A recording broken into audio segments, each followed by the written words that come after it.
Welcome back to Coloring Through the Bible. My name is Keegan Harkins, and today I want to talk to you about those times when we feel like we have to face whatever giant is in front of us all by ourselves. When we feel like the fight that we're fighting is on our shoulders and we don't feel equipped. Those are those times when you start to doubt, when you start to feel abandoned. And it doesn't mean that we actually are abandoned, because we know that the Bible tells us that God will never leave us. He's never going to forsake us. And if we follow Him and we devote our lives to loving and serving the Lord, we should never have those feelings when we feel like we're all alone, right? In the perfect world, we would be able to feel God's presence every moment of every day. But sometimes we allow ourselves to become blinded by our troubles, and we forget that we don't have to fight our fights in our own power. We forget that we don't have to be strong enough to overcome everything that we face. That's what God's there for. And where this comes from is 2 Kings chapter 6. This is a story that every time that I start to feel like I'm facing something all on my own, I don't feel God's presence, and I feel afraid that I'm gonna have to carry the weight of this battle on my own shoulders, and I know I'm not strong enough, I think of 2 Kings chapter 6. This is the story where Elisha and his servant are being attacked. The nation of Israel is being attacked by this other country, and it doesn't look good from a natural viewpoint. From our own eyes, the situation doesn't look good. This other army is stronger, it is faster, it is capable of destroying. And Elisha and his servant are kind of stuck in the middle. Now, Elisha's totally cool about it. He's completely calm. He has the ultimate faith because he knows that God's going to fight his battle. But his servant, not so sure. He trusts the Lord because when we read, the very first thing he does is cry out to the Lord for help. So we know that he depends on God. But his level of faith is in please save me, not watch God save me. I don't know if you can identify that with that, but sometimes I feel like I'm just pleading, God, send me help, instead of saying, thank you for sending me help. I can't wait to see how God is going to make this work out. I have a horrible habit of wanting to micromanage God. I want to give him a list of these are all the ways that you can help me. And meanwhile, he's up in heaven going, seriously? I got about 500 different ways that I could do besides that. And my way's better. But we try. We don't see with our spiritual eyes. A lot of times we allow ourselves to be controlled by what we can see in the natural. And we forget. And we allow ourselves to forget that God is bigger. He is behind the scenes of reality.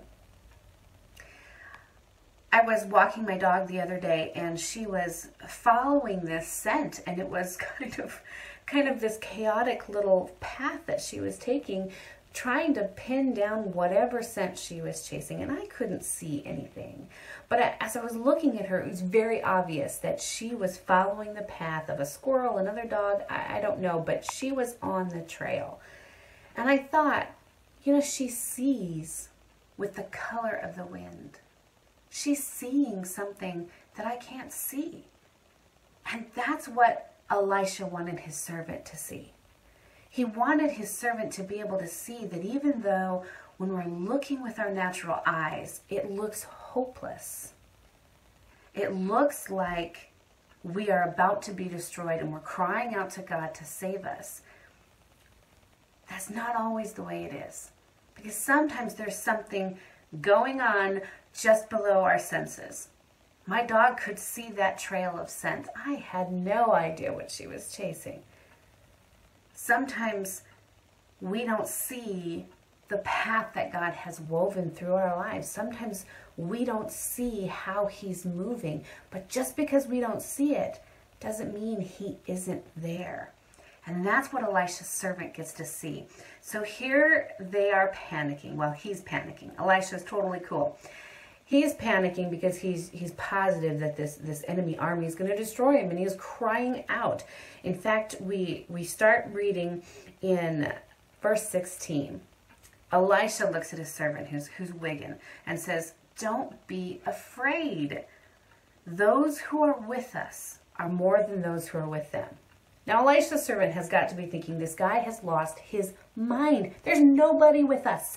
Nothing. We are 2 men against an army. What are you talking about? You know, you've been in the sun way too long. I think that you know, whatever you ate for dinner last night isn't agreeing with you very well because you've lost your mind. There's nobody with us.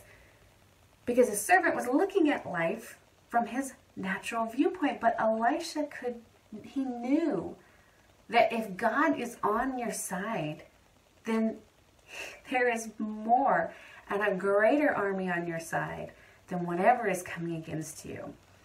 So in verse 17, and Elisha prayed, "O Lord, open his eyes that he may see." Then the Lord opened the servant's eyes, and he looked, and he saw the hills full of horses and chariots of fire all around Elisha. The servant was afraid that this enemy army was going to overpower them. But what he didn't know was the heavenly army of God surrounded them. Not only was God aware of their predicament, he had already sent his forces to protect them. And he would deliver them from this. In fact, he made the enemy army go completely blind. And then they were led right into the middle of their enemy's camp. And as soon as they got there, then God gave them back their sight, and they realized, wow, this isn't where we wanted to be. God already had a plan. And that's not a plan that Elisha's servant could have, thought up and given God his little checklist. Hey, God, of all the ways that you could deliver us, how about you make their entire army blind? I mean, that doesn't pop into our heads. But this story just reminds us that God moves in ways we don't even think of. Not only does he not leave us to fight our battles alone, he protects us, and he has a plan. And it's almost always, it's always more creative and more useful than anything we could think of. We think that our plans are the only way. And we beg and we plead for God to do what we want him to do, to save us in the way that we perceive is the best way. But we need to learn to be like Elisha and just relax. Trust that God already has it taken care of.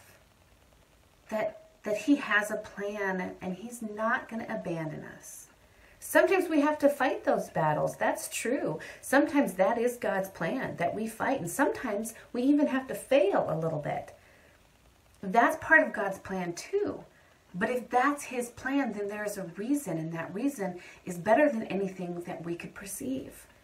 So what I want you to be encouraged with this story of Elisha and his servant is to always remember that no matter where you are or what you're going through, God is already there. Whatever way he plans on getting you through the situation, we can trust that that's the best way. It may not make sense. We may not see it. But we can trust and believe that if God has called us to it, he has a way for us to get through it. And that is how we walk by faith and not by sight. I hope you've been encouraged today. Thanks for spending some time with me. Until we see each other again, have a truly blessed day.